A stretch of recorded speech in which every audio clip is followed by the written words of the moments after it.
السلام عليكم ورحمة الله وبركاته. ازيكم احلى اخوات في الدنيا، يا رب تكونوا بألف خير. ان شاء الله هنعمل مع بعض المبخرة ببرتقانة. هنشوف مع بعض هنعملها ازاي. بجد تحفة، مبخرة حلوة جدا. مش هنشتري مبخرة، هنعملها هنا في البيت من برتقاناية. هنعملها مع بعض اهو. بصوا يا حبايبي، هنعمل احلى مبخرة بالبرتقان. احنا هنقطع، بصوا الحتة اللي قدام دي بس كده اهي. عايزين دي كده زي ما انتم شايفين. بجد جميله جدا الوصفه دي. يا ريت يا حبايبي لو بتحبوا وصفاتي تشيروا لي الفيديو فضلا وليس امرا. يا ريت يا حبايبي ما تنسوش اللايك، عشان اللايك بيرفع الفيديو عشان يوصل لكم كل جديد انا بقدمه على القناه.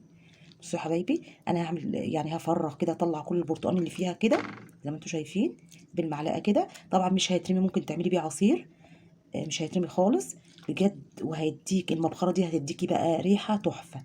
مش هتعوزي ان انت تشتري مبخره، لا هتحطي فيها وطلع لك احسن ريحه من البرتقال. والحاجات طبعا اللي احنا هنحطها فيها هنسمي الله كده واحنا بنعمل، ونصلي على الرسول صلى الله عليه وسلم. اهو زي ما انتم شايفين اهو يا حبايبي، طلعت البرتقال اهو. طبعا اوعي ترميه، هتعملي بيه عصير او اي حاجه.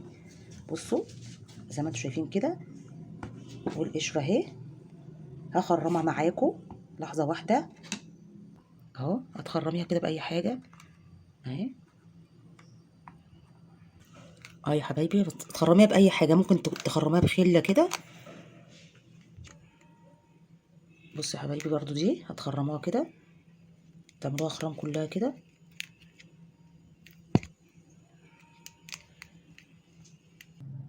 اه يا حبايبي انا خرمتها كده اهو. انا عملت واحده كمان وخرمت القشره دي. لازم تقطعي الربع من فوق كده عشان تعملي غطا. عملت واحده تانية اهي، بس دي ما عملتهاش بقى بالسكينه. اعمليها بمعلقه زي دي كده، هتعمل لك الخرم عامل ازاي زي ما انت شايفه كده. عملت بدي تمام.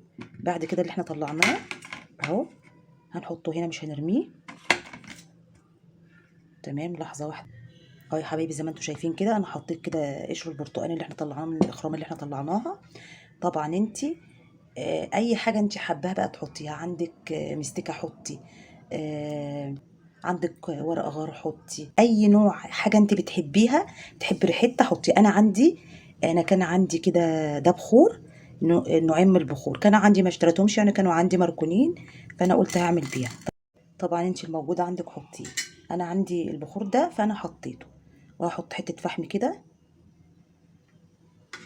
طبعا ريحه اصلا البرتقال جميله جدا جدا.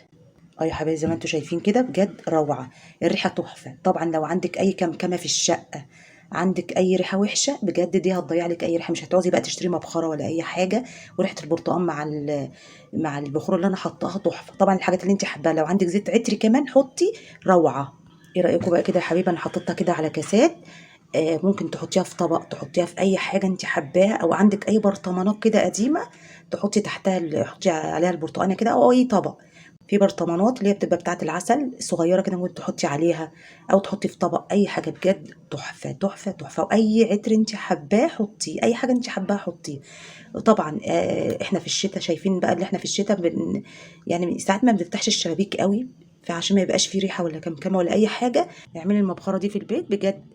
وسهله جدا، مش مكلفانا حاجه. جبنا البرتقانه، حتى اللي جوه البرتقان ده احنا ممكن نعمله عصير يعني، مش هترميه. وحتى القشر اللي احنا طلعناه من الاخرام دي حطيناها جوه. بجد الريحه تحفه، هتخلي ريحه الشقه بتاعتك تجنن. انت لو حطيتيها في اي حته في الشقه هتخليها حلوه قوي قوي، روعه بجد. ومش هتكلفي نفسك ان انت تشتري مبخره لو ما عندكيش، لا هتعمليه من البرتقان. هتعمليه من برتقانه، يعني حاجه سهله جدا جدا. عملنا يعني، وشكلها كمان شيك وجميله، حلوه قوي قوي. وهتبخري بها الشقه روعه بجد، ومش مكلفانا اي حاجه. واي حاجه ما تكلفيش نفسك وتشتري بخور ولا حاجه، لا هتعملي باي حاجه عندك انت حباها. تمام يا حبايبي، ايه رايكم بقى في الوصفه دي؟ يعني وصفه سهله جدا، مش مكلفاني حاجه خالص من قشر البرتقال. واي حاجه انت عايزاها حباها، حابه ريحتها، هتعمليه طبعا. عشان تخلي ريحه الشقه بتاعتك زي الفل. يا ريت يا حبايبي لو طريقه المبخره دي عجبتكم، يا ريت تكتبوا لي في التعليقات. ولو عايزين اي حاجه تانية اكتبوا لي في التعليقات. ويا ريت يا حبايبي ما تنسونيش باللايكات. ايه رايكم؟ تحفه تحفه تحفه. يا ريت ما تنسونيش باللايكات، ويا ريت تعملوا اشتراك في القناه وتفعلوا زر الجرس عشان يوصل لكم كل جديد. والسلام عليكم ورحمه الله وبركاته.